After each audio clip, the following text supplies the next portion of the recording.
Dr. Kiran? Yeah.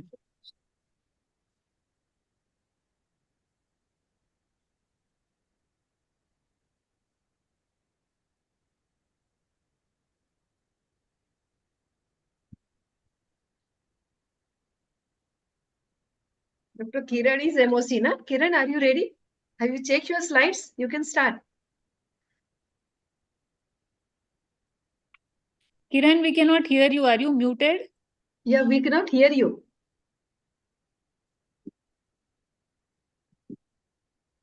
Good evening, ma'am. Yeah, Yes. now you are audible. Am I audible now? Yes, Now you're yes, audible. yes.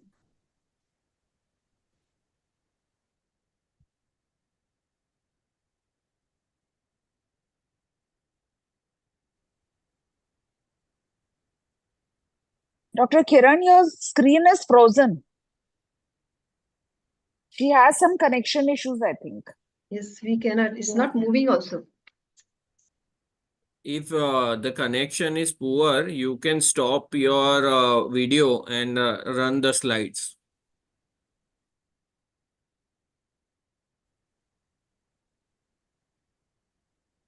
Kiran? Kiran, if you are having any problem, please feel free to talk with Corona people. They will give you some tips. Yes, you can put your query in the chat box. But you can call also. You can call someone and we can start the program. Hello.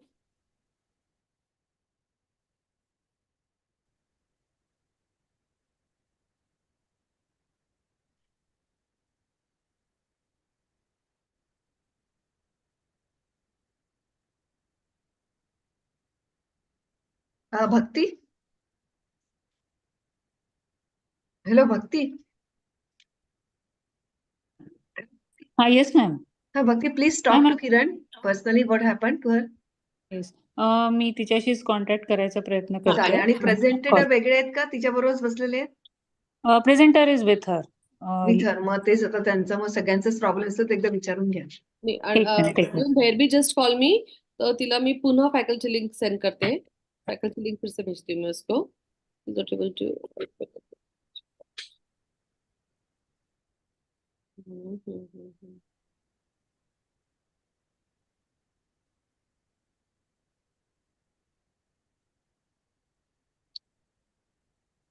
I think Kiran has left. Probably she will join again. Then her connection will be restored.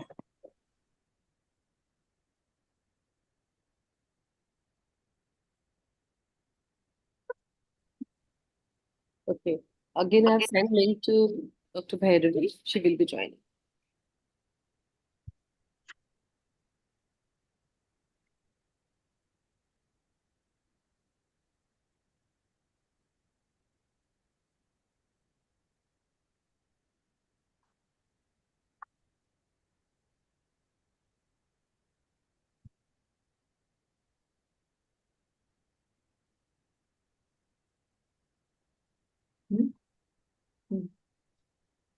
Kiran, you are seen, but it seems the audio is not connected. Unmute karo.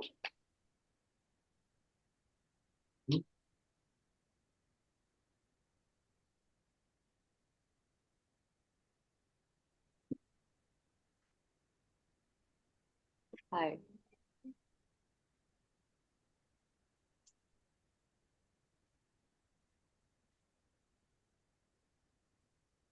Bhairavi unmute करो. भैरवी आली, join झाली. हा झाली ना join. Hello क्षमा. क्षमा is also there ना? Dr. Kiran, unmute yourself. You are still mute.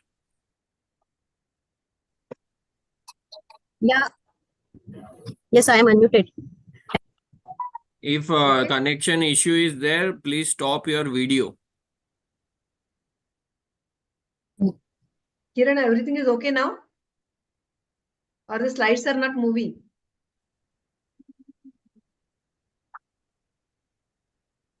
Again frozen. Okay.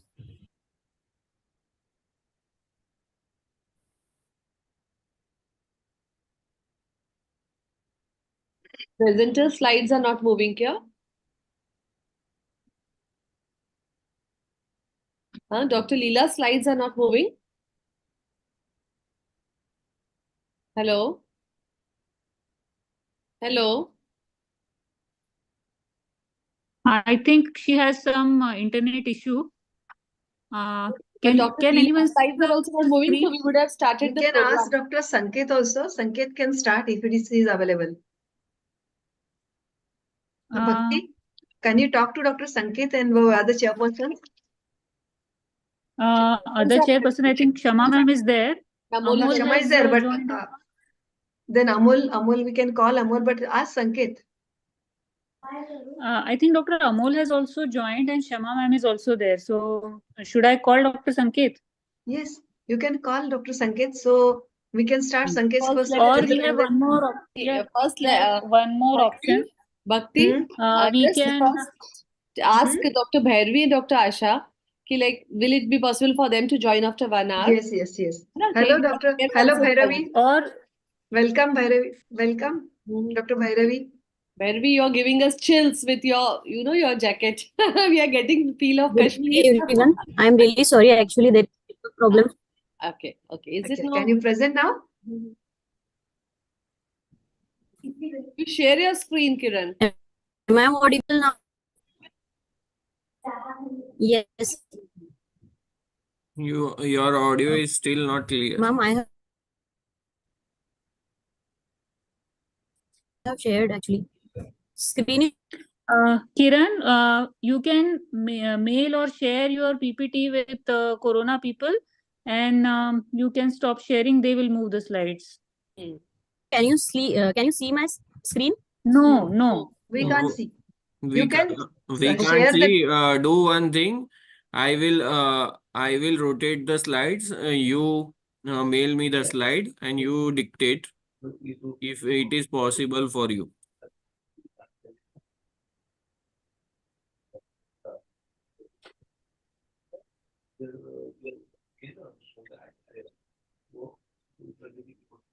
I have already put my email ID inside the chat box.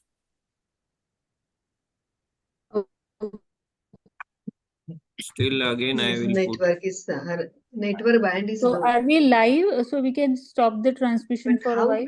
But how the others will present from the same source, no? How the Leela will present from the same laptop if their communication is not good?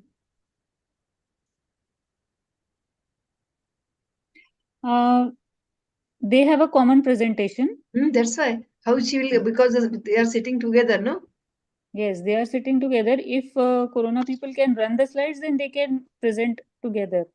How she will present, but I think Leela, you should take another laptop and start it again. It is Take someone else's laptop and do it fast. I think or maybe internet connection is the the problem. internet connection issue is there.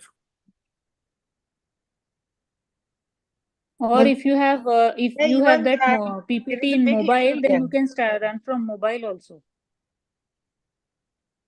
I don't think she must have taken it into the mobile.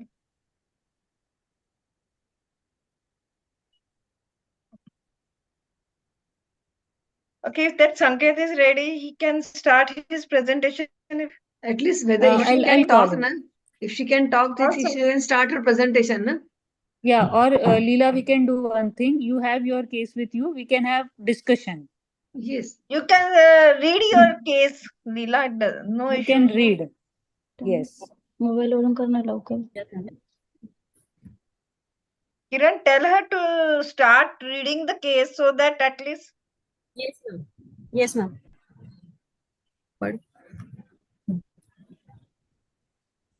Meantime, I think I welcome to all. Then we'll start the thing. Okay. What do you think, Bhakti?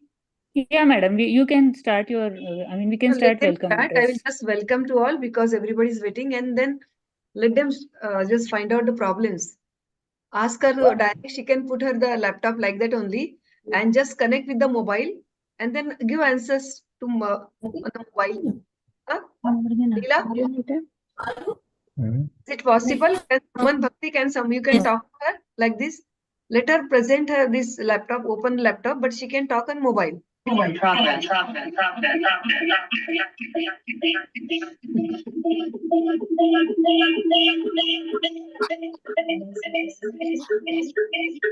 Kiran, are you logged in from two devices? I can hear a lot of echo.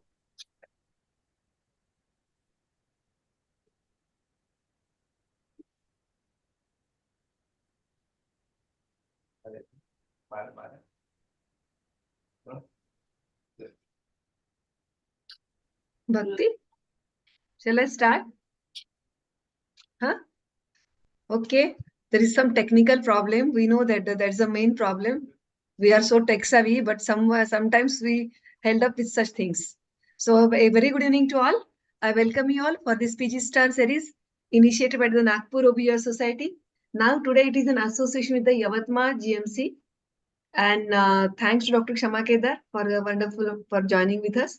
And friends, it's our 19th webinar. Okay, we are really having tremendous and wonderful response from this PG Star series from India and even out of India also. Now today we are discussing pelvic organ prolapse. You know, pelvic organ prolapse, which is not fixing up. Always it reminds me a nutcut this monkey. We always try to fix it, but it's again and again, it keeps on escaping. It is like that. So Dr. Leela Shisha decided to venture to manage this prolapse, and Dr. Asha Jain and Dr. Bhairavi Deshmukh will give some brilliant tips to manage it. So welcome Dr. Asha Jain and Dr. Bhairavi Deshmukh, and also Dr. Leela also. Now we know, friends, that we have all been treating with this prolapse with so many tapes and these things, and we are used to do by the direct open method. But now in this advanced era, we need to learn other different things also. So we invited Dr. Sanket Pisak. He's a very good tech savvy person, and he is going to fix it laparoscopically. So, and we know, I know he's in many years. He's a really very good speaker and a very practical person. So many things are on his name, and very innovative ideas in the endoscopy world. So, welcome, Dr. Sanket Pisak, and another two very much good academician and wonderful people are with us to chair this session, Dr. Kshama Kedar and Dr. Amol Rakhde. As we know, Dr. Kshama is HOD and really very much in good academician, and Dr. Amol Rakhde is a perfect laparoscopic surgeon. It's a very wonderful combination. So it will going to be a very nice webinar today. And also I know that the Kiran, she's trying her all level best to make it in a proper way, but she will do it. And no problem, even if there is some problem with the network, just be comfortable. We all are with you. Okay, we can understand. And another, the main, we know that the main person behind it, Dr. Bhakti Gurjar, then Dr. Anuja Bhalerao, Dr. Prachi Dikshit, and Dr. Pragati is always with me for wonderful tips and everything. So all we have decided, planning wonderful this webinar series. So just welcome this today's topic. That's a pelvic organ prolapse. We can start now.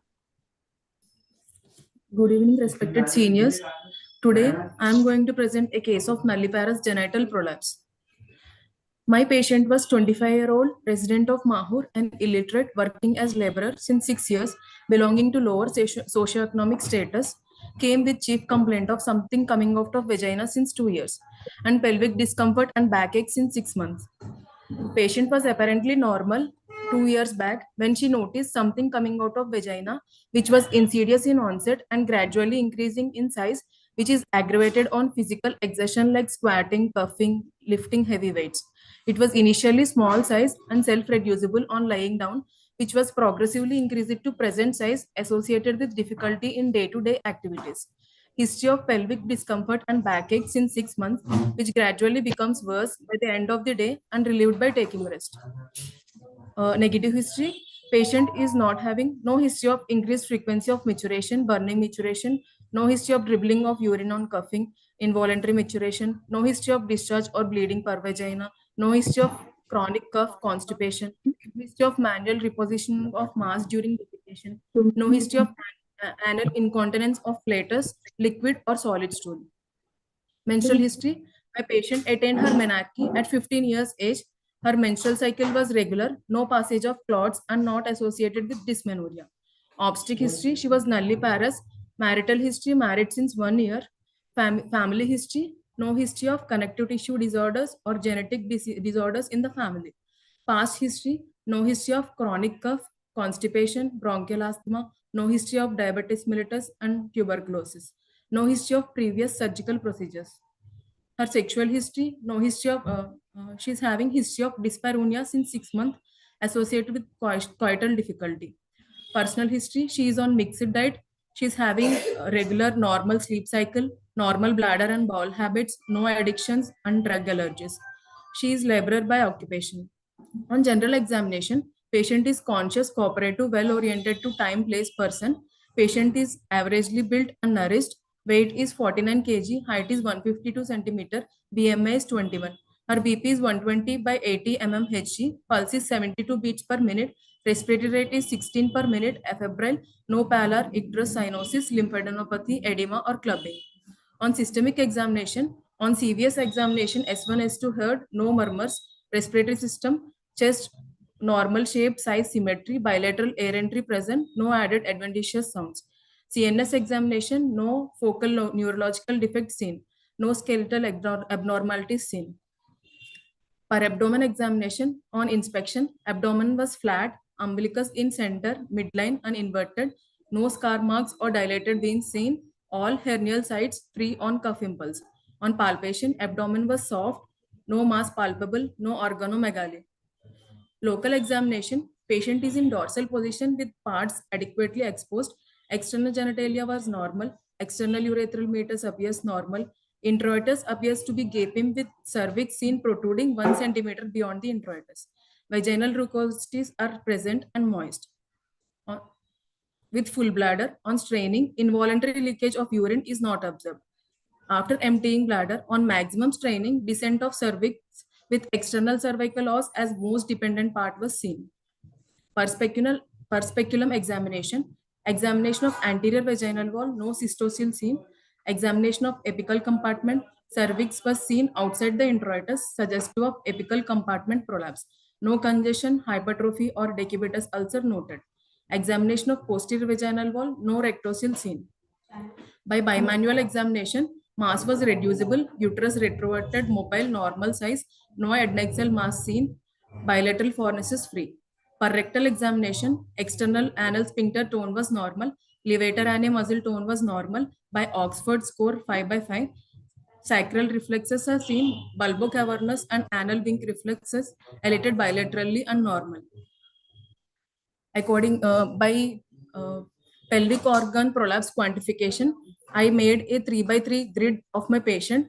According to this is the I took one reference POP2 and my patient's POP2 was, I pointed 6 referent points.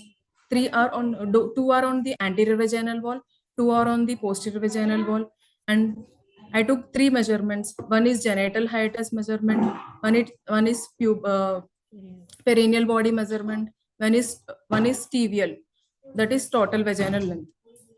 According to my measurements, anterior, there is no defect found in the anterior vaginal wall, no defect found on the posterior vaginal wall, and cervix, external os of the cervix is seen +3 from the hymenal end. So I came to conclusion that my patient is having apical compartment defect. Summary, a 25-year-old nulliparous woman, laborer by occupation, with mass per vaginum, with pelvic discomfort and occasional low back ache, with history of dyspareunia and coital difficulty, with grade 3 uterine prolapse, coming to POP2, stage 3 POP2, cervix as a leading point. Provisional diagnosis, a 25-year-old nulliparous with 3rd degree uterine prolapse with cervix as leading point and stage 3 by POP2 quantification. I did workup of the patient and finally I managed this patient. This patient is 25-year-old nulliparous female, preserving the uterus and having her regular menses was her primary requirement, which is achieved by Virkud sling operation. Thank you. She is over with her case. I would like to invite examiners for question and answer session. Am I audible? Yes, yes, you are audible.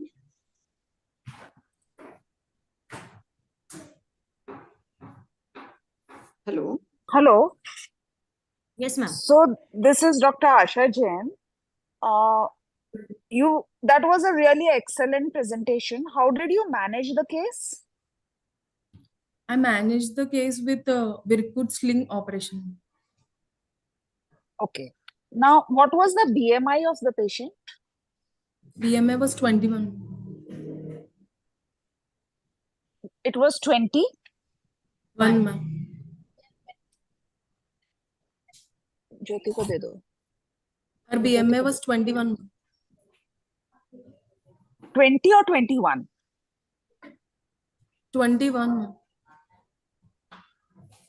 See, if the patient is grossly underweight, in that case, chances of having poor musculature are much higher, right?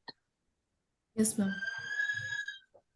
What was the length of her cervix compared to the length of her uterus?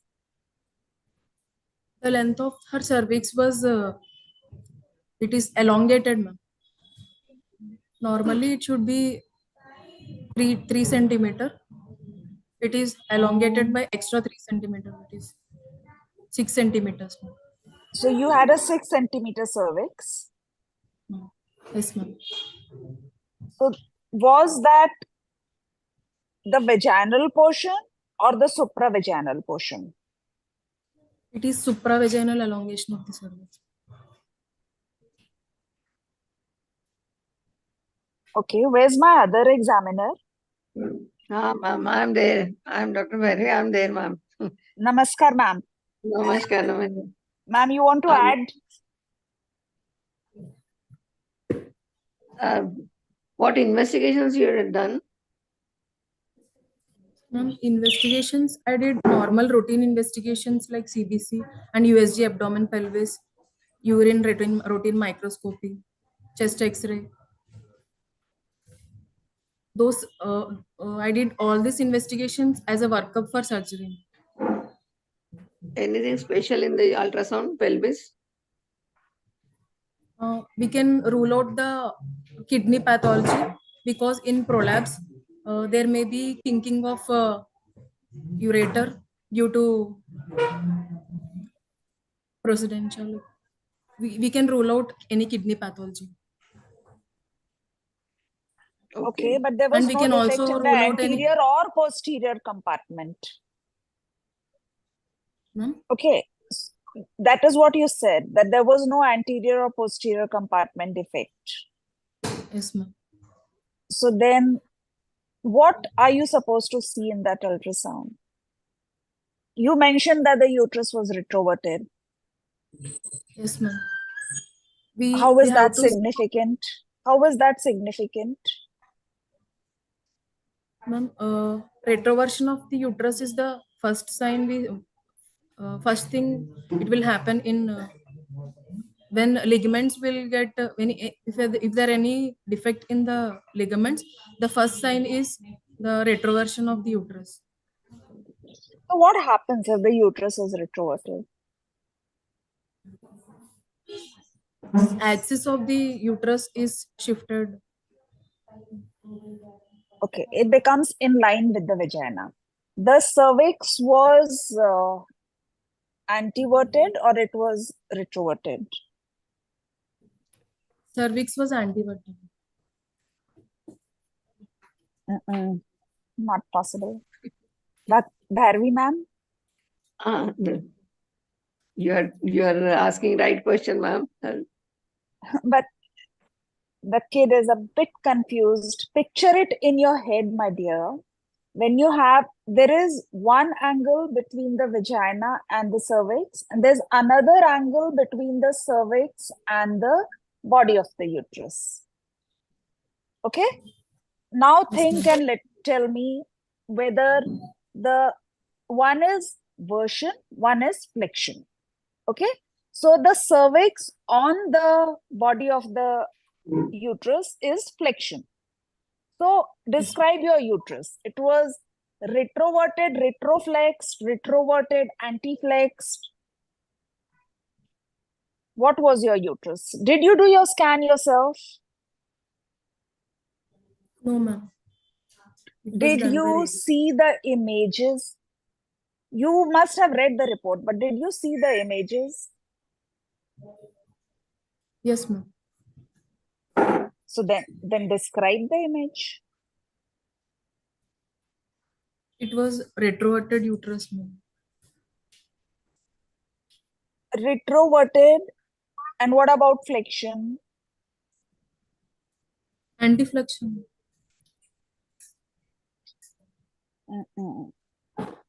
Okay, we let that pass for now, but that is something you need to study a bit, okay? Okay. So basically, for the uterus to come down, you would need, what would you need?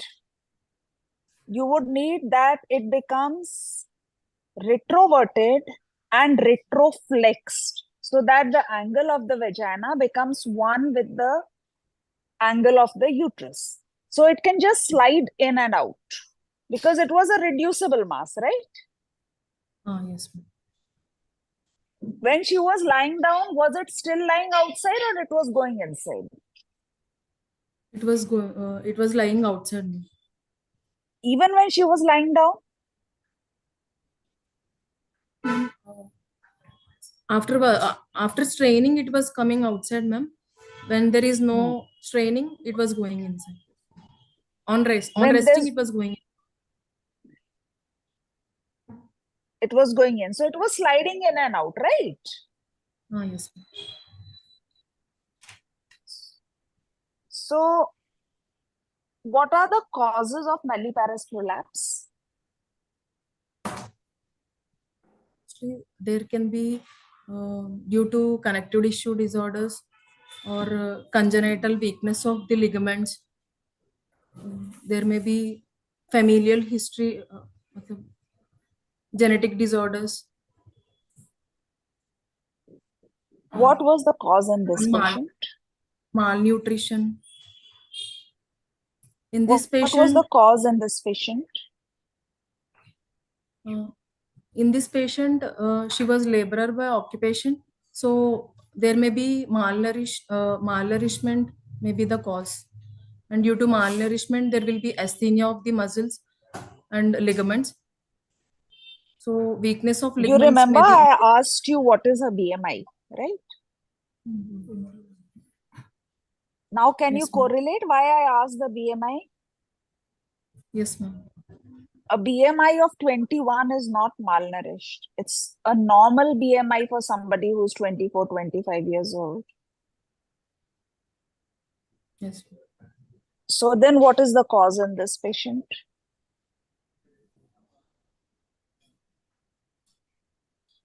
Due to her occupation, she is laborer by occupation. Due to works like lifting of heavy weights may increase the intra-abdominal pressure, which may cause pelvic floor weakness of pelvic floor muscles. Dharvi ma'am, over to you now. Anything else you want to see in such patients? Any congenital defect? What defect do you suspect? Ma'am, we can do the spinal examination. Normally, Yes. at this age, we went. Yes, ma'am. Normally, at this age, we miss the spinal deformity, like spina bifida occulta. The skin may be covering the deformity present.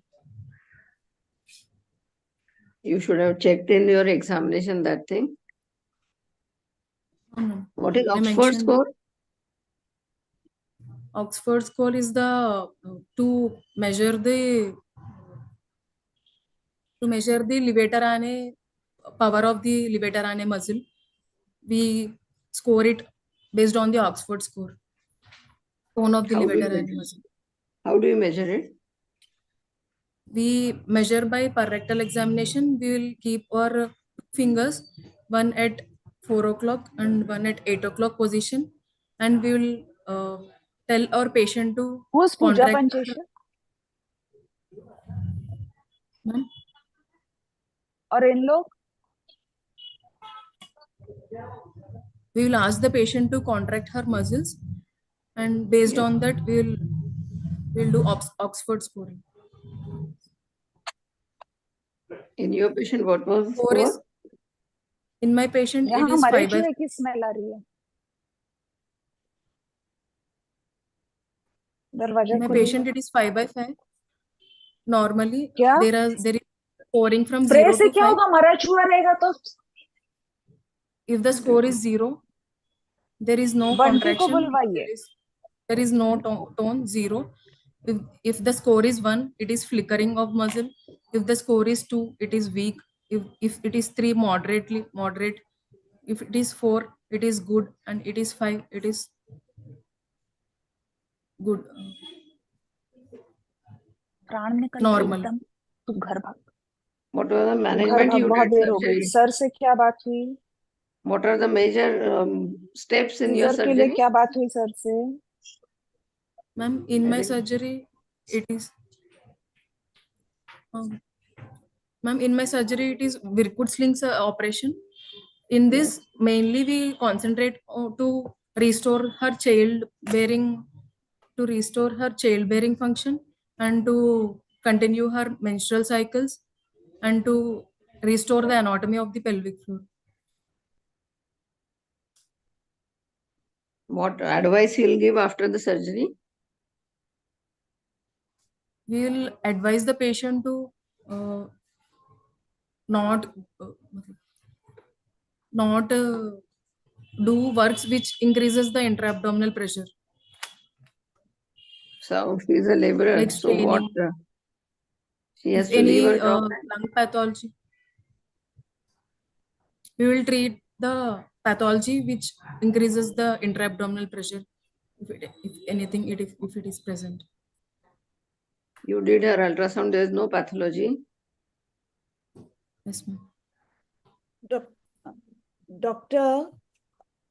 Kiran, what are the components of the Virkud sling?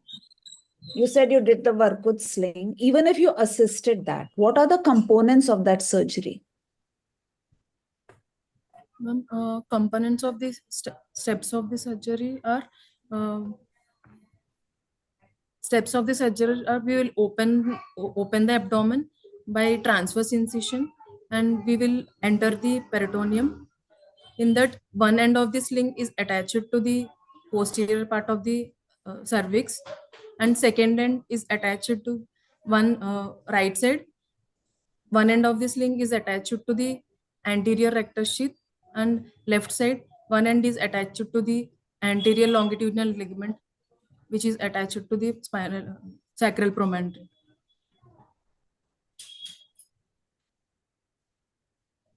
Did you actually assist it? Or you've just read about it? I just read about it, ma'am. I didn't assist. Okay, so you need to do some more reading because you have to save the sigmoid colon. You need to Yes. attach it posteriorly. How are you going to lift it? And this is one surgery where the woman can deliver normally in the future. So it does not actually interfere with the cervical dilatation, which would happen with every other sling operation. Left Okay. side. So left side, it's going to the sacral promontory, but in front of that, you have your sigmoid, right? Yes, ma'am. We will make How are a you saving psoas. the sigmoid? We will make a psoas hook so that it will not get sigmoid colon will not get compressed. It is a closed loop surgery.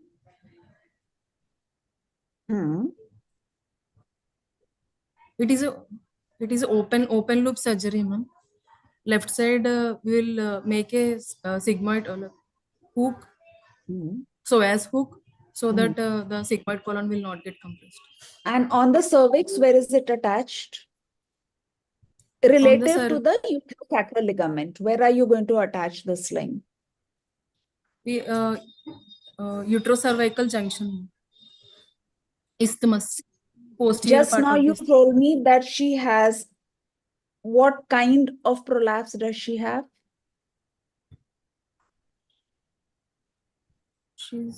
She's having grade 3 prolapse. No, but you have supravaginal elongation of the cervix. So the portion that you're describing is going to be really long. Where are you going to attach it relative to the uterosacral ligaments? In between the both uterosacral ligaments.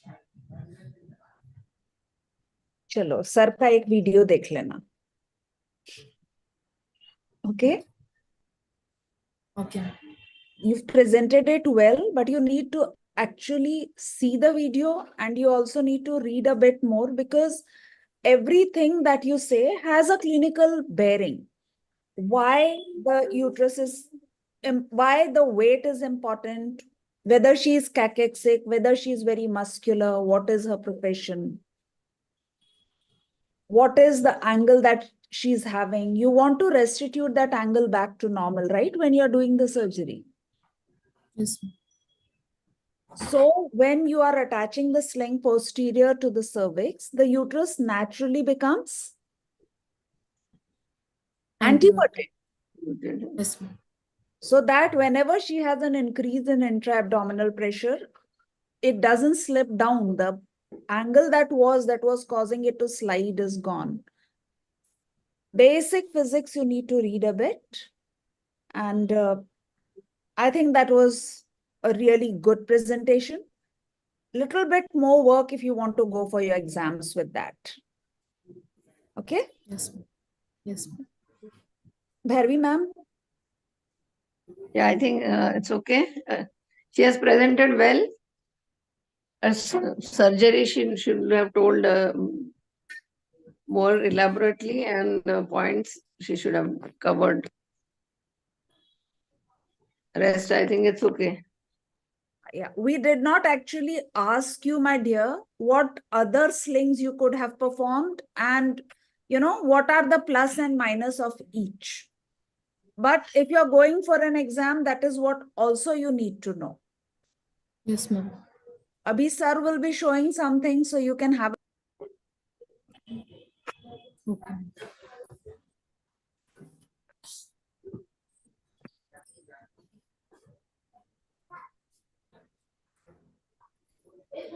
Shall we proceed to our next session?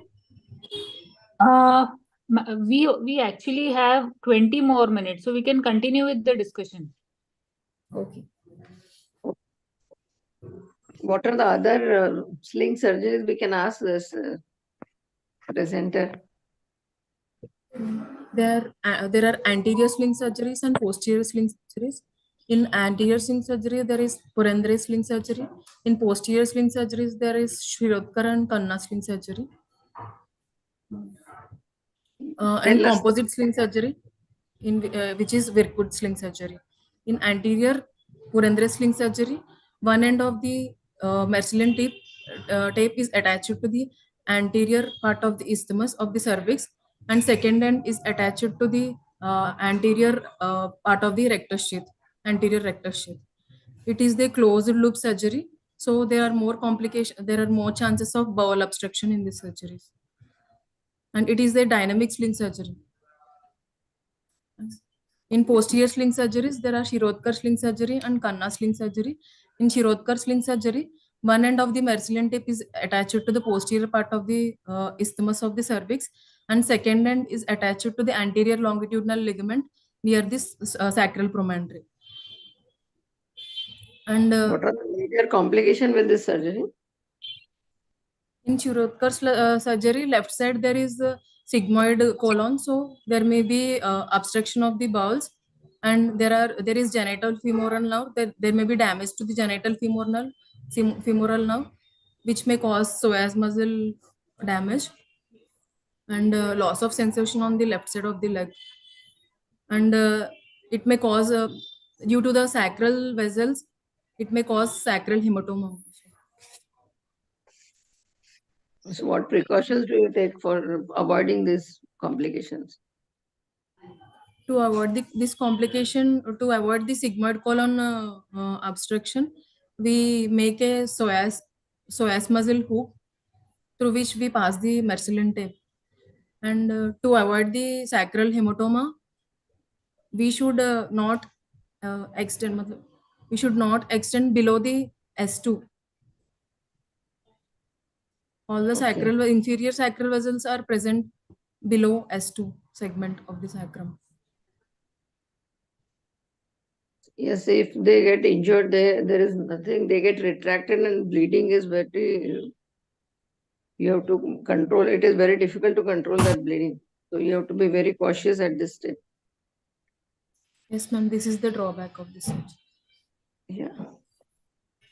What next? And next posterior sling surgery is Kanna sling surgery, in which the one end of the Marcelin tape is attached to the posterior end of the isthmus, and second end is attached to the lateral end of the inguinal ligament at anterior superior iliac spine. This is open sling surgery, so there are no complication of bowel obstruction. Any other but in this we can feel the sling superficially, and it may be problem. It may cause periostitis and infection. Okay. And what about deliveries in such cases?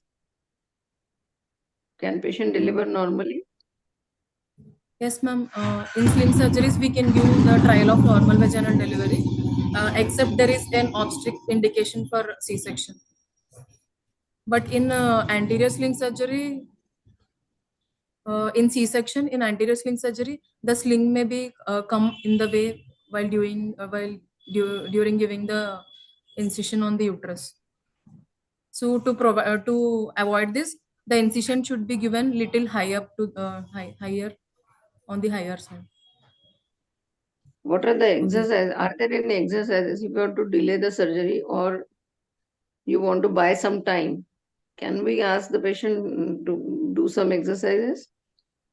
Yes, ma'am. Kegels exercise, pelvic floor exercises, which include Kegels. What are they done? How are they done exactly? Ma'am, we will ask the patient to contract her pelvic floor muscles. These are done six.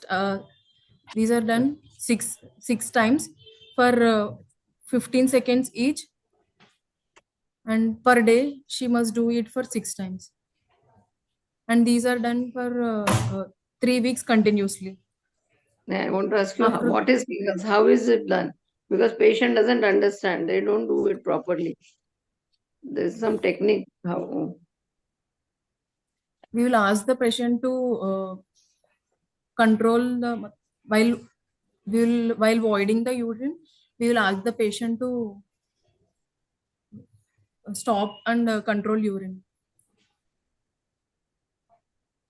Okay, you can read it properly. There are some other ways. You can put your finger and ask her to contract. We can put our fingers in the vagina and we will ask the patient to squeeze our fingers. Yes. And hold it for 15 seconds. Over to you, ma'am. You want to ask? Ava, ma'am?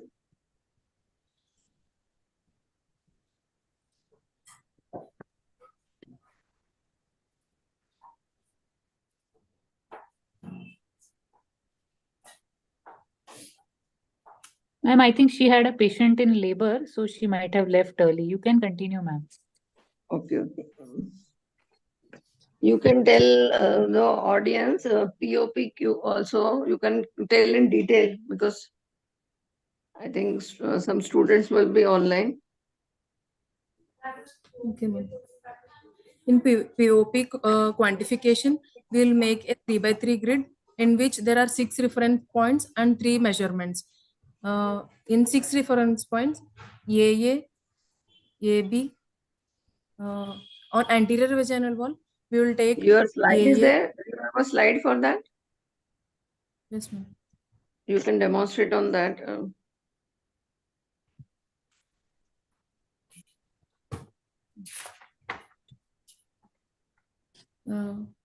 In this grid, AA point and BA point are taken on the anterior vaginal wall. AP point and BP point are taken on the posterior. You can elaborate this more for your colleagues. Okay, ma'am. Point AA is marked at 3 centimeters from the external urinary meatus, and point BA is the most dependent point on the anterior vaginal wall, and point AP is reference point which is marked on the posterior vaginal wall 3 centimeters above the hymen, and point BP is the most dependent point on the posterior vaginal wall, and point C is the point where the will measure from hymenal end to the external cervical os, and point D is the highest point in the posterior vaginal fornix. These are the reference points, and coming to the measurements, we will measure the genital hiatus and perineal body and total vaginal length. Total vaginal length is taken after reducing the mass, and it is taken from hymenal end to the end of the posterior fornix. And genital hiatus we will take from the external introitus and the posterior border of the introitus. And perineal body, it is from posterior border of the introitus to the anal verge.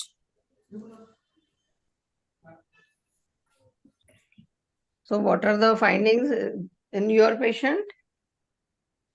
In my patient, AA is equal to BA, means there is no anterior vaginal wall defect.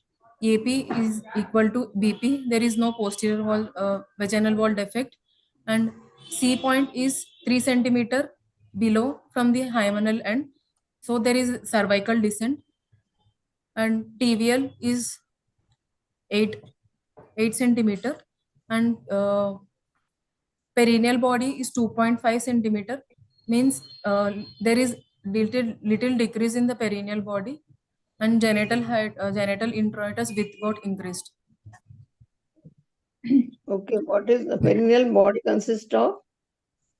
Can you tell? Perineal body consists of total 5 muscles, total 9 muscles, in which 4 are paired and 1 is unpaired. 4 muscles include superficial and deep transverse perineal muscle, and levator, 2 levator ana muscle, and external anal sphincter, and external anal sphincter. How many you counted? Total 9 muscles, ma'am, in which 4 are paired and 1 is unpaired. Okay. What pelvic floor consists of how many muscles? And pelvic floor consists of two muscles. One is levator ana complex and one is coccygeus muscle. Levator ana complex includes 2 muscles. One is pubococcygeus and one is iliococcygeus. In nulliparous prolapse, which defect is more common, anterior or posterior? In nulliparous prolapse, apical compartment defect is most common. If suppose not in your patient, if in another patient, if you have rectocele or cystocele, what do you suggest to the patient?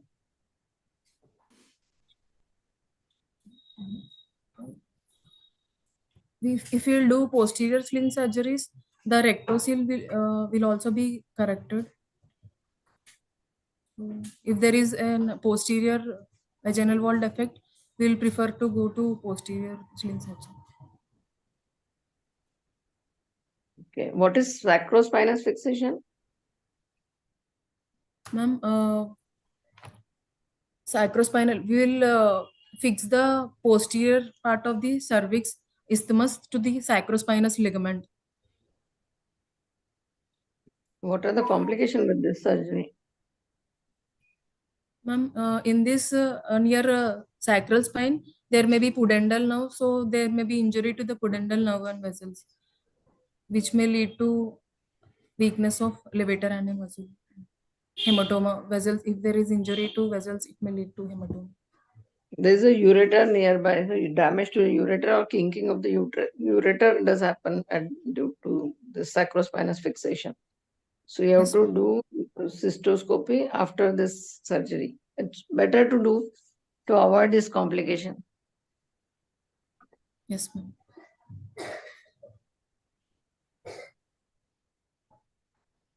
I think you have presented well. Good job done. Thank you. I hand over to Dr. Pragati. Yes, ma'am. Thank you so much, all the respected examiners, Dr. Thank you. Deshmukh ma'am and Dr. Asha ma'am, and Dr. Leela. I think she has done a good job. So let us proceed to our second session.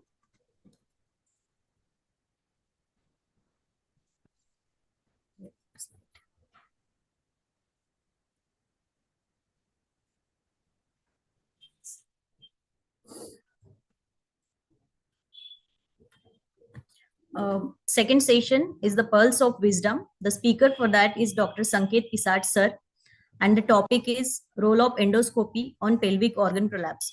For this session, we have the chairperson, very dear and near to us, respected Dr. Kshama Kedar ma'am. Madam is professor and HOD of OBGY department at SVNGMC Yavatmal.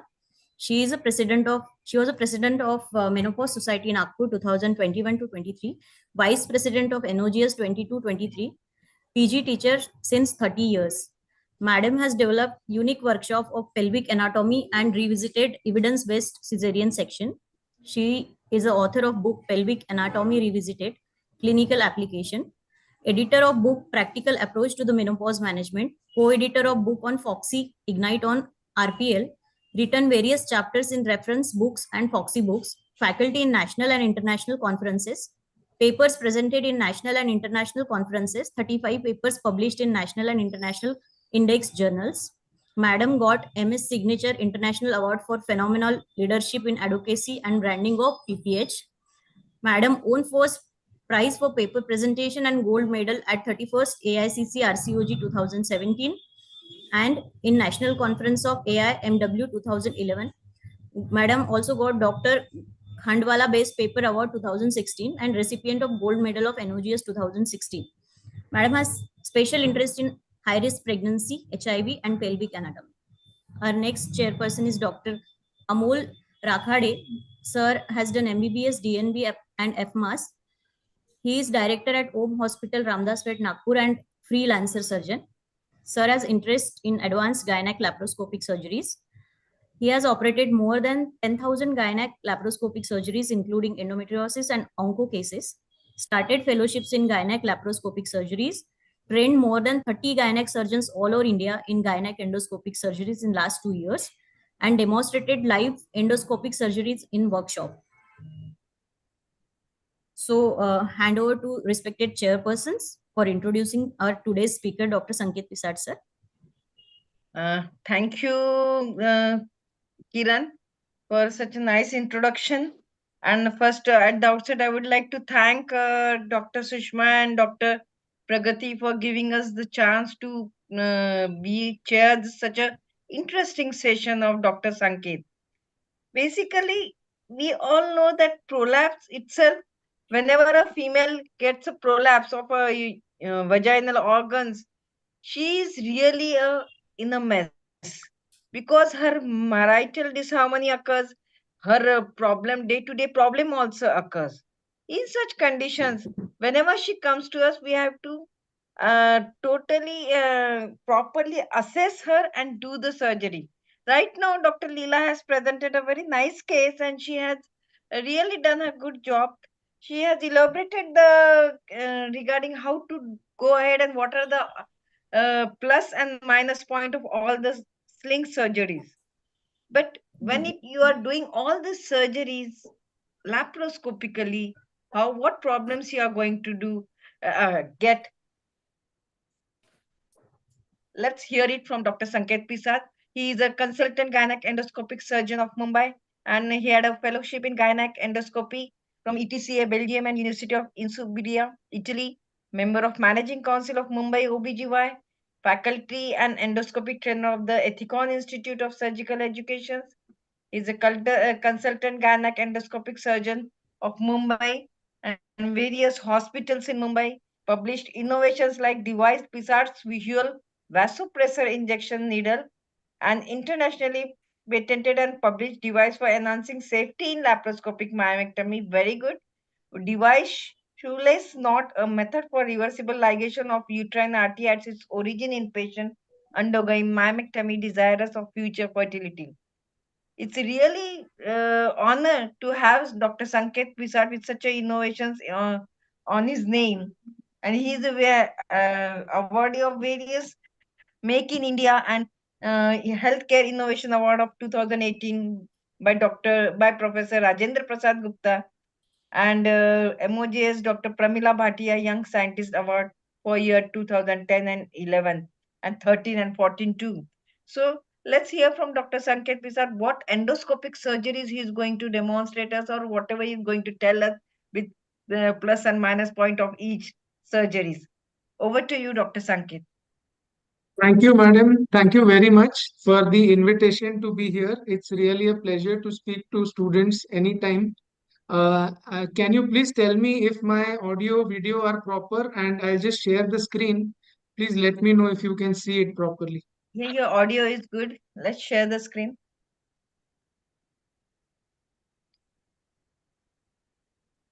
Kiran, you started have the to presentation, madam. I hope it is seen.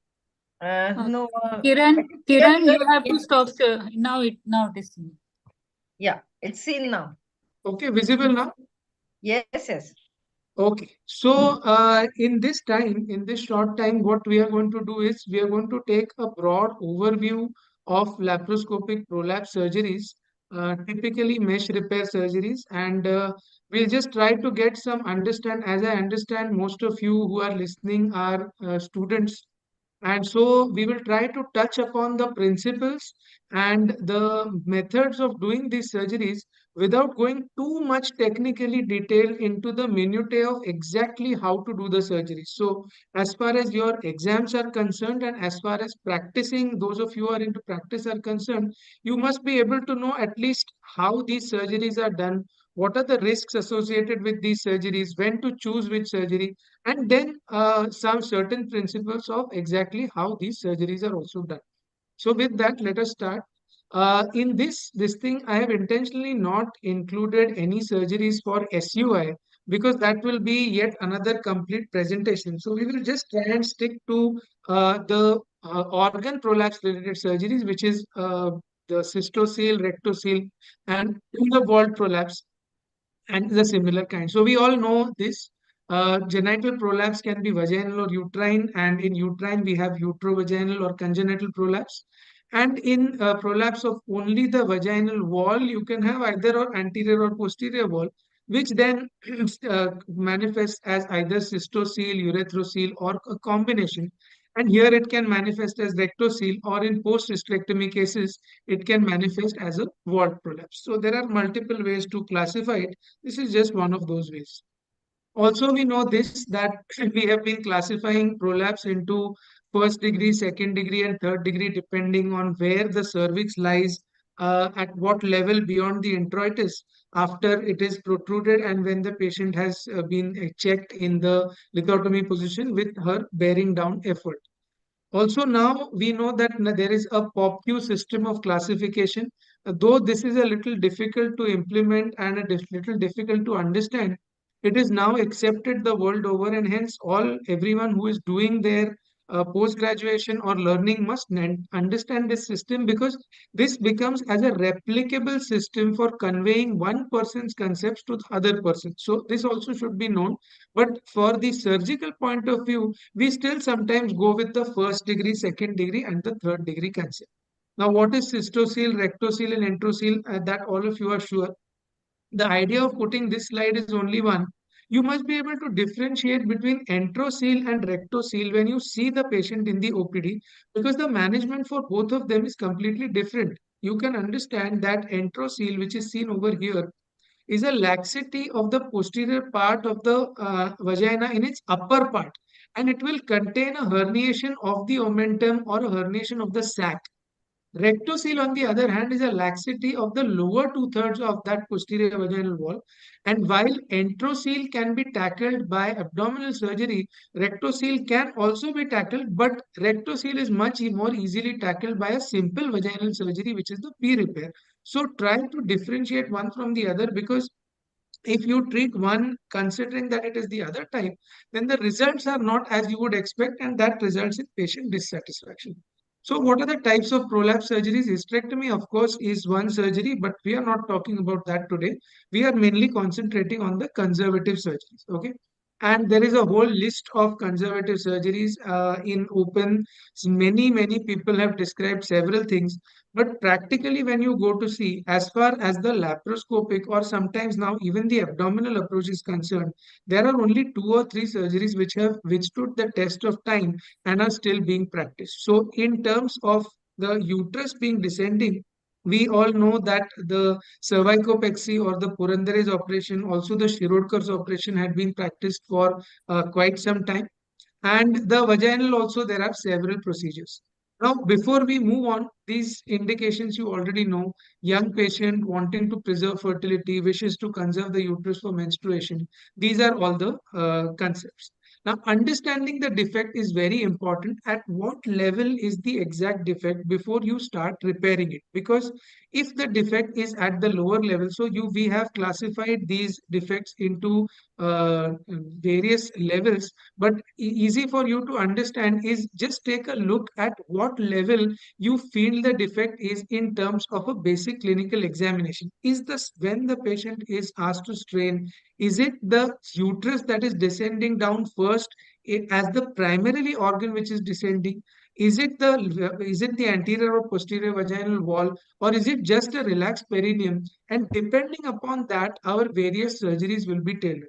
Remember, it could also be something as simple as an elongated cervix, and then that treatment would completely be different, like a partial or a complete cervical amputation or a Fothergill surgery.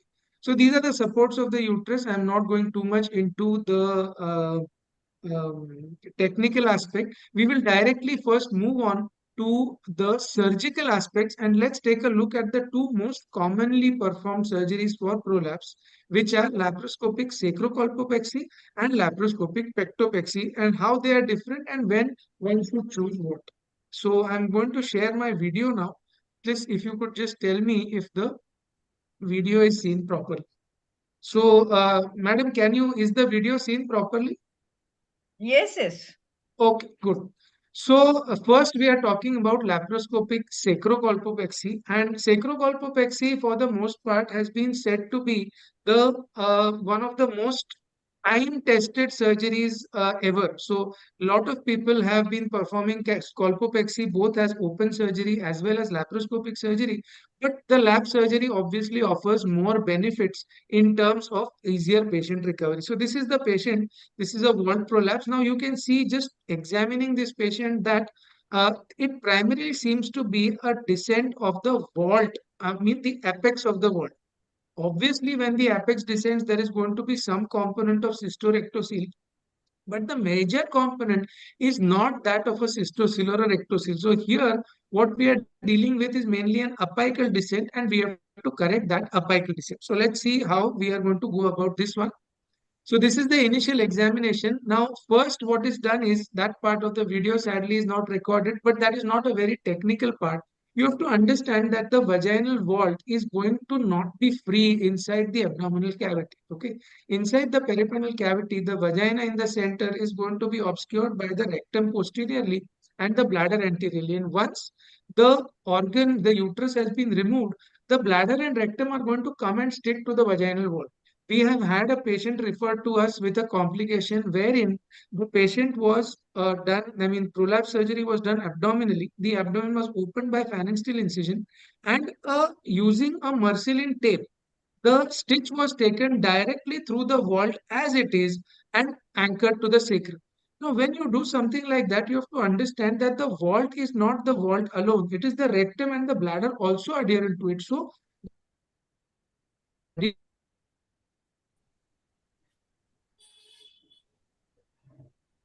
is obvious that a sacropexy cannot be performed. So that step has already been done. The rectum is adherent over here at this level. The bladder is adherent anteriorly. So those two have been taken away. And now we are starting. So here you can see that these are the surgical landmarks that we need to identify. Here is the sacrum on this side. This is the right lateral pelvic wall. Okay. Now, as a rule, we generally perform sacropexy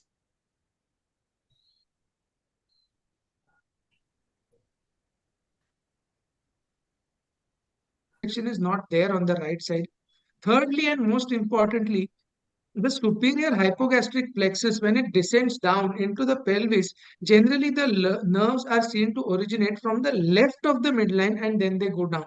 Therefore, any attempt to dissect on the left of the midline has got a good chance of damaging these nerves, and hence we try not to venture on the left side at all. So we will restrict our dissection to the right side only, to the right side of the patient's midline. So here you can see some important anatomical landmarks. Here is the ureter. This has to be identified before you go in and do the surgery. There are some very slight adhesions of a previous surgery, hardly anything. Many times there are gross adhesions and you find that there is a problem in doing the dissection. But for her, there isn't too much to do. So we just take out these adhesions and then we proceed. Okay, so these adhesions are gone. The ureter peristalsis is seen clearly. And this is the fold of peritoneum that I'm going to open up. Okay, the idea is to put the tape retroperitoneally. So when I want to put the tape retroperitoneally, I want a cover of peritoneum to cover the tape when I need it. So I'm opening the peritoneum and there is no vital structure here. Remember, the closest vital structure over here is the ureter, which is lateral to this incision, which you have already seen. Hence, there is no need to worry about damaging anything. There is no structure here at all. Keep the instrument below the peritoneum. You can see I am seeing and cutting. Okay, so there is no guesswork involved. I am seeing that this is clear peritoneum.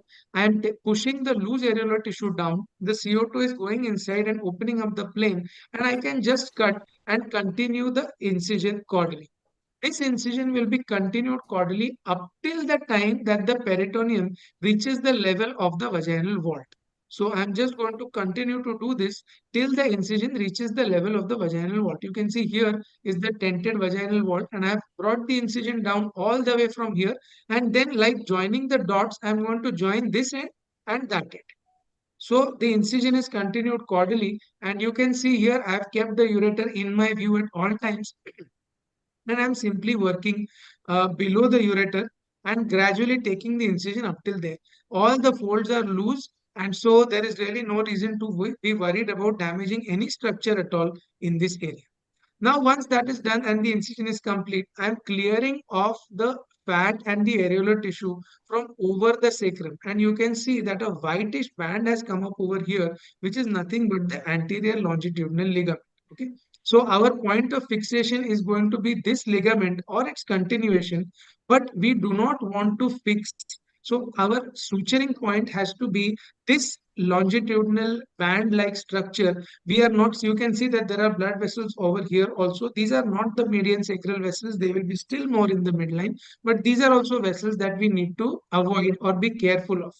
One very important point to remember is that the fixation is not done at the level of the intervertebral disc. Lot of times people go very much low down and fix it at the intervertebral disc.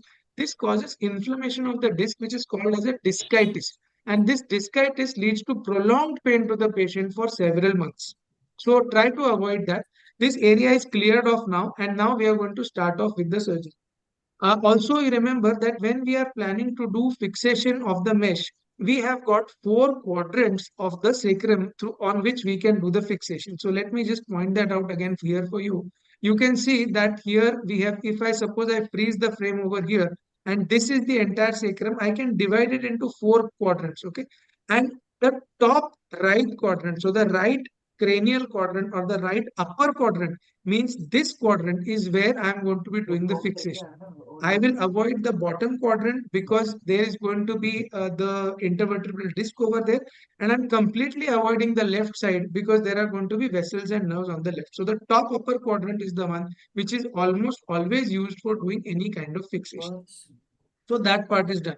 Now we go on to the vault part. Okay, the vault is tented. I already have a sponge on holder. I'm tenting the vault, and this is a soft proline mesh which is being used. I'm going to show you the picture of the soft proline mesh also in a while, how it looks like and what. This is a standard 30 centimeter soft proline mesh. Notice that now we use what is called as a macro porous mesh. That means the holes are big. They allow the fibroblast reaction to go inside and to anchor on the mesh so that the fibroblasts go in and the mesh gets quite a bit of strength. Another advantage of using a macroporous mesh rather than a microporous mesh. Incidentally, microporous mesh means the mesh that we used for hernia repair. We don't use that mesh over here. Because if you use the microporous mesh and God forbid if it gets infected, then the IV antibiotics that you give, because the mesh is microporous, the blood vessels do not reach up to there and the infective agent remains there for a long period of time. So macroporous mesh is very good. It allows fibroblast reaction. It allows antibiotics to reach and does not get infected so easily. So here we have placed the soft proline mesh, and this is the picture that we use. We use a 2-0 ethi bond suture. This is a non-absorbable suture, but it has got properties like Vicryl, so the handling is much easier. And this is a 3x6 soft proline mesh. So these are the two things that we actually use for performing the surgery. So the mesh is taken and I'm going to fix the mesh posteriorly first and then anteriorly. Okay. So here you can see this is the posterior surface.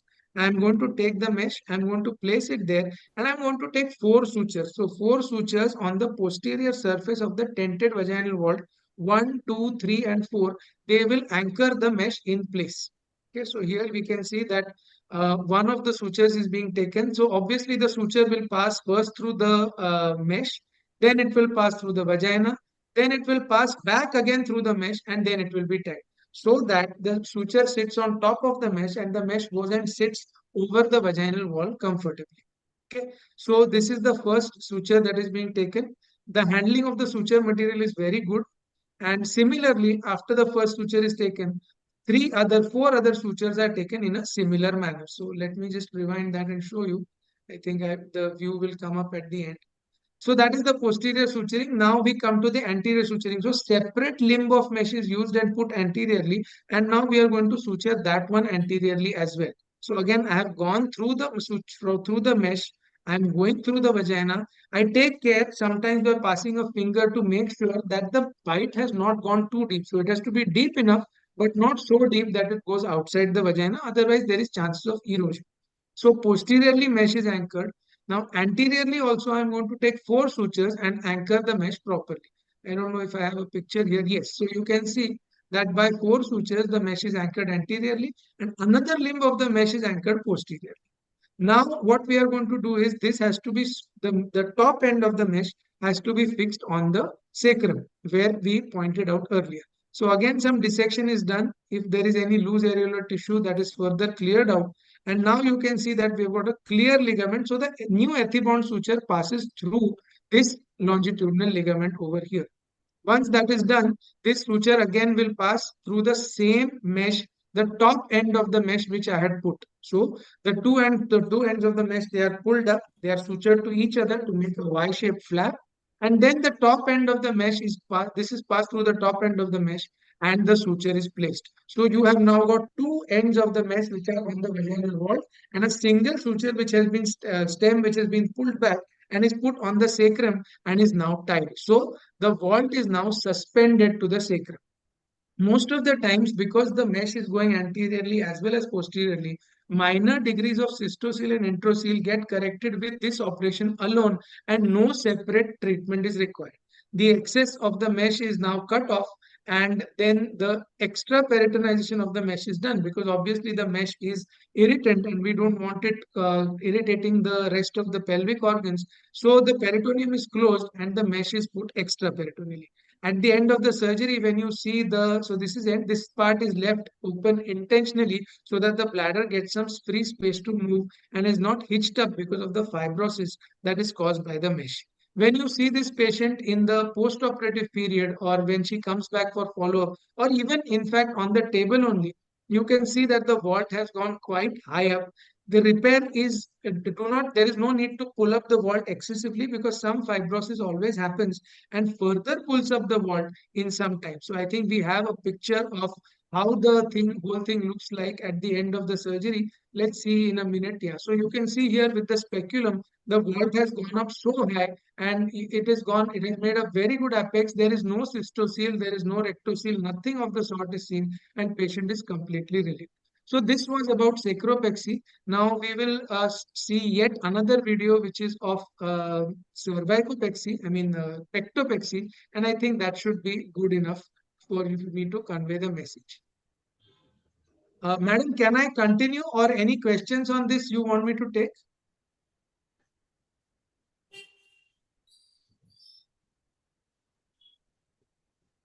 I think you should continue, Dr. Okay, Pisar. let's finish the presentation, and then if there are any questions, then we can take. Yeah. Okay. Right. So I think my screen should be seen now. Let's play the video. This is yet another case. This is a patient who has the uterus inside. So we are doing a pectopexy for a uterine prolapse. Okay. Either of these two surgeries can be done for uterine as well as vaginal prolapse, but pectopexy has come up now as an easier and safer alternative, because in pectopexy there are no vital structures to be dissected, or very minimal dissection is required. This procedure is also technically challenging, but as far as comparison with sacropexy is concerned, the prolonged effect of having to dissect close to nerves, or any risk of ureter being there in that area, all that is gone. So let's see how pectopexy is done. Pectopexy is primarily a lateral sling surgery. Okay, this was a sacropexy was a posterior sling surgery. This is a lateral sling surgery. So this is the uterus. Uterus has been slightly retroverted, and I'm picking up the UV fold and I'm cutting it. Where am I planning to cut? I am planning to extend this incision of UV fold in this direction. Okay, parallel to the round. This is the round ligament. Parallel to the round ligament on the left side and the right side, so as to open up the area that will lead me to the pectineal ligament. So here I am cutting the loose areolar tissue on one side and also on the other side. And if you can see over here, there is a triangle which is formed. Once we get to that dissection, I will show you. So the triangle is formed by the obliterated umbilical ligament, the round ligament, and the lateral pelvic wall. And that is the triangle where we are supposed to dissect in order to find the correct plane of dissection. Needless to say, bladder is going to be anchored anteriorly. So the UV fold has to be incised and the bladder has to be pushed down properly in order to anchor this well. So you can see here bladder has been dissected down, and I've also pushing down the loose areolar tissue. So this is now a clear field for me to fix the tape. Okay, this is the curve of the cervix. So the external os will be just below this level. So that is sufficient bladder dissection for me in this case. Now coming to the lateral pelvic side wall, you can see that the triangle that I was talking about, this is the obliterated hypogastric artery, this is the round ligament, and here is the lateral pelvic wall, or you can see the external iliac vessels also will be seen. And in between that triangle is the place where I'm going to find my fixation point. So I just dissect and we keep moving the fat away. As such, other than the external iliac vessels, there is very little that you can damage over here, and if you are careful, there is very less chance of damaging that as well. So this is the obliterated hypogastric artery. This forms the lateral boundary of the bladder. So if you are lateral to this, there is no question of getting to the bladder anyway. And here you can see the bone is being seen, and over the bone you can see the pectineal ligament, the lucent pectineal ligament, which is whitish in color, and the tendon of the iliopectineal ligament is in, that is the place where we are going to actually anchor the tape. Okay, little bit deeper dissection to this level will lead us to the obturator fossa, but we are not going there. We need to do that in case of surgery for endometrium for nodal clearance. And sometimes on this pain, you find the vessel which is called as the corona mortis. Now, this corona mortis is a connection, is a communication between the external and the internal iliac venous systems. And it is called corona mortis because if there is bleeding from there, then it leads to torrential bleeding, which is not possible to control. However, if you just coagulate this area, it does not really bleed that much and you can easily fix the tape over here. So that is the dissection on one side, and similar dissection is to be done on this side as well. So let's open up that space also and see. We continue the dissection. Like I said here, this dissection is already been done over here and you can see the pectineal ligament. So here on one side, both the iliopectineal ligaments are exposed and that is where we are going to be doing the fixation of the tape. So this is one point of fixation. This is other point of fixation. This is third point of fixation. Uterus is going to be pulled up and you can understand that compared to sacropexy, here the uterus will get a little retroverted. In sacropexy, the uterus will get little anteverted. And that is why some people argue that sacropexy is a more anatomical correction as compared to a pectopexy. However, now it has been proved by various authors.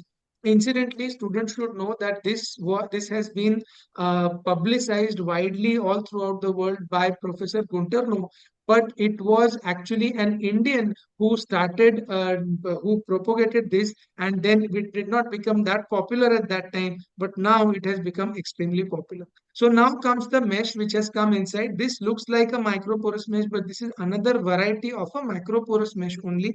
This is also available. You can use either of the two.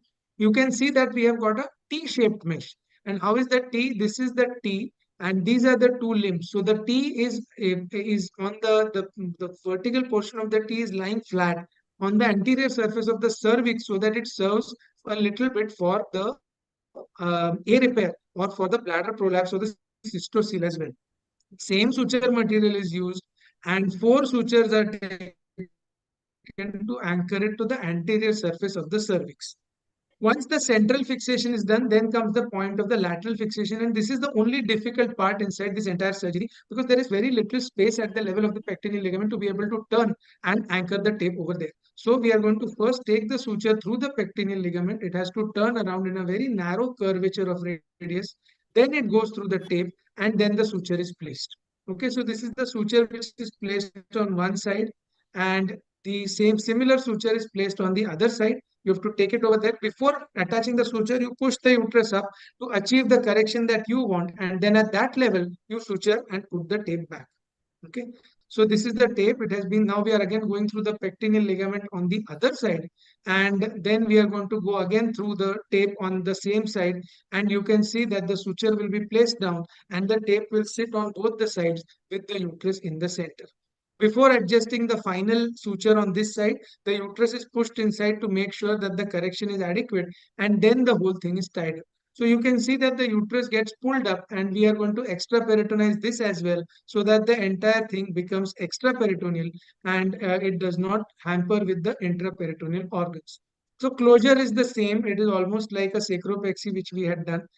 The whole thing becomes extraperitoneal and that is more or less the end of the surgery. So these are two different ways to do the same surgery. You can see this is at the end of the surgery. That was the cervix which I showed you before, and this is the extent to which it has gone up. And this will remain over here. Very rarely correctly done surgeries, both sacropexy or pectopexy, very rarely they have got an incidence of failure. Only thing the failure can be at the level of attachment of the cervix rather than the bony attachment. So make sure that the bites from the cervix are taken well. And even if it is a slightly lesser done correction, rest assured that the fibrosis will set in and over a couple of months' time, patient gets good relief of symptoms and is relieved of the prolapse which we had. So I think that's it, madam. There are more slides, etc. also, but I think we are already at 8:30. So if there are few questions we can take, or if you'd like me to speak more, but I don't think for practical purpose, this much I think should be sufficient. You had an excellent presentation and I congratulate you for your surgeries. It was really nicely done and very well explained by you, like a teacher. Very nicely done. What I Thank you. want to ask you one thing, when you put the mesh there, like in wall prolapse in the first case, though it is in between their bladder and the rectum part, but doesn't it get erode out? Because in most of the TOTs, we generally get the eroded mesh part later on. I lost your voice for 1 second in between, madam. I want to ask you whether this mesh erodes the thing or not. Yes, yes. So what happens, madam? Mesh erosion becomes a very big problem. If it erodes, then patient's life really becomes hell, and they keep on coming to the OPD dissatisfied. So there are some things to be understood to reduce the chances of mesh erosion. First of all, when you take a bite through the vagina, try to make sure that you don't take a bite which comes through and through the other side, because it's a non-absorbable suture. It will remain there as a focus of infection, and that vaginal infection will then ascend and eventually it will cause erosion. Secondly, sterility for cases of prolapse means surgical sterility of the operative field of the instruments. Routine hysterectomies and all, we should be paying impeccable attention in all cases. But for prolapse surgeries, typically when mesh is used, this thing to sterility has to be really very good, because even the slightest amount of infection introduced via the mesh causes erosion later on. Third and most important point, if you are doing this procedure for younger patients, the incidence is not so much, but as they get older, it becomes more and more. So before nowadays, what has been seen, if patient is very old and vagina seems to be very much papery thin as this thing is, you feel on examination, then sometimes we give them estrogen supplementation to make it a little more vascular. Or now the concept that is slowly replacing mesh repair is called as native tissue repair. Meaning, for example, you find that there is a case of hysterectomy and she has got, let us say, first to second degree prolapse. Now, ideally, first to second degree prolapse should be able to be managed vaginally only. So I can do vaginal hysterectomy and I can remove. But we see that the incidence of teaching and even learning vaginal hysterectomy is becoming less day by day. So suppose you are not able to do vaginal hysterectomy for whatever reason, then what else can you do? Because with hysterectomy, you cannot put a mesh. If with hysterectomy you try to put a mesh, then the chances of erosion are even more. So we try not to put mesh in open vagina. This is another dictum that we follow. If vagina is open, we don't put a mesh because chances of erosion become even more. So what we try to do is we try to dissect out the uterosacral ligament and try to dissect out a length of the uterosacral ligament. Then, as in the olden days, we used to do the round ligament plication for ventrosuspension of the uterus. Similarly, we take a bunching up of the uterosacral ligaments, and then that is tied to the apex of the vault, so that the uterosacral ligaments become shorter and the vault gets pulled up. So slowly, madam, it may happen that over time, the mesh, because of these complications and the legal problems that people in the Western countries are facing, it may totally go out of fashion and we may completely switch to native tissue repair like we had in the older, very older times, like when our seniors and the pioneers used to harvest fascia lata and use it all that for this thing repairs. We may just be going back to that time in the future. Yeah, very good. Nicely explained. We also have Dr. Amol, who is our laparoscopic surgeon of Nagpur, a very famous one. If you would like to ask something or you would like to share something with the audiences. Amol, are you there? Yes, ma'am. Yes, ma'am. Please. I'm audible? Yeah. Yes, yes. Sir, I prefer initially I use muslin tape for pectopexy. I think I did 15-20 cases. In that one case, I failed after I switched to the mesh, mesh. That is, you use the same. I am using the same mesh, sir. Correct. Sometimes in young lady with the young lady prolapse with the some part of rectocele, I used ethibond to plication of the uterosacral ligament after separating the ureter on both sides. Yes. It gives good results, sir. Very good results. I completely agree with you. Plus, pectopexy, sometimes one or two more things that sometimes I see, if the weight of the uterus is more, means more bulky adenomyotic, I find that the pectopexy fails. Secondly, one or two, three cases initially mine of pectopexy failed, which were probably because of the reason that when you anchor on the pectineal ligament, you have to go really up. That means as high as possible till the point where the vein starts bothering you. if that vein is not bothering you and you get a completely clear field, then probably the fixation that is being done is at a much lower level, and that fixation will then fail. At least that is what I have seen. So you have to go a little bit higher up, and while taking that suture, actually that vein which is passing over there, that starts bothering you. So that is the correct place. Otherwise, the fixation will not come at S1, S2 level, and then patient will remain dissatisfied. These are just some of the one or two tech, but I thought because mainly students are listening, there's no point in getting very technical about it. So, Right, sir.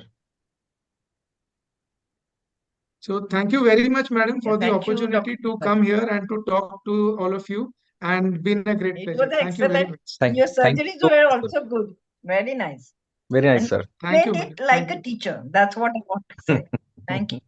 Thank you very much, madam. Thank you very Thank much you, for the Pragati, opportunity. for giving us the opportunity, and Sushma. My And pleasure.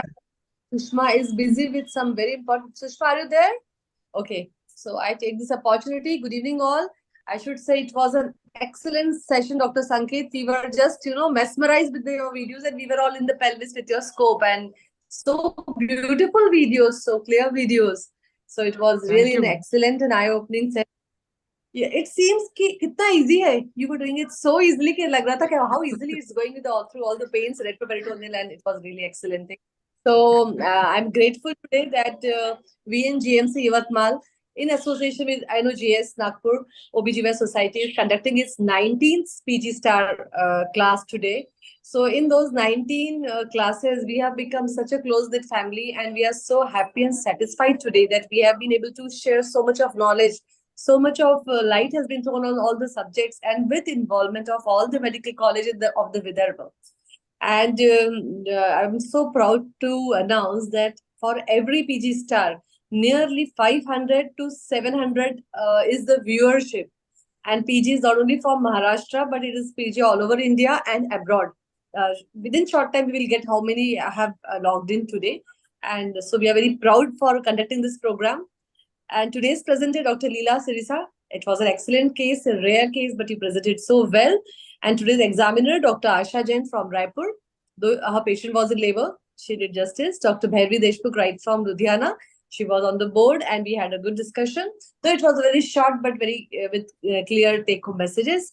Your talk was excellent with wonderful videos, and we are so lucky to have our own Dr. Shama Kedar and Dr. Amol Rakre from Nagpur to be chairing today's session. And we are also blessed to have this journey of pelvic organ prolapse. Today's MC Kiran Durbe, thank you for doing the proceedings. And how can I conduct and stop my vote of thanks without mentioning Dr. Bhakti Gujar, Dr. Prachi Dikshit, and Dr. Anusha Bhalrao for excellently conducting this Gurukul program, which Dr. Sharma is already connected with Gurukul program. I can just consider this as an extension of Gurukul program, and we are getting so much of satisfaction in this program. Last but not the least, all the delegates who have logged in, all the PGs, and I'm glad to announce that not only PGs, but practitioners also get into this program because it's such an educational program. And our educational grant by Corona. Thank you, Team Corona. Thank you all. Good evening. See you soon. Thank you. And good night. Thank you. Thank you. Thank you. Good night. Good night, Bye. madam.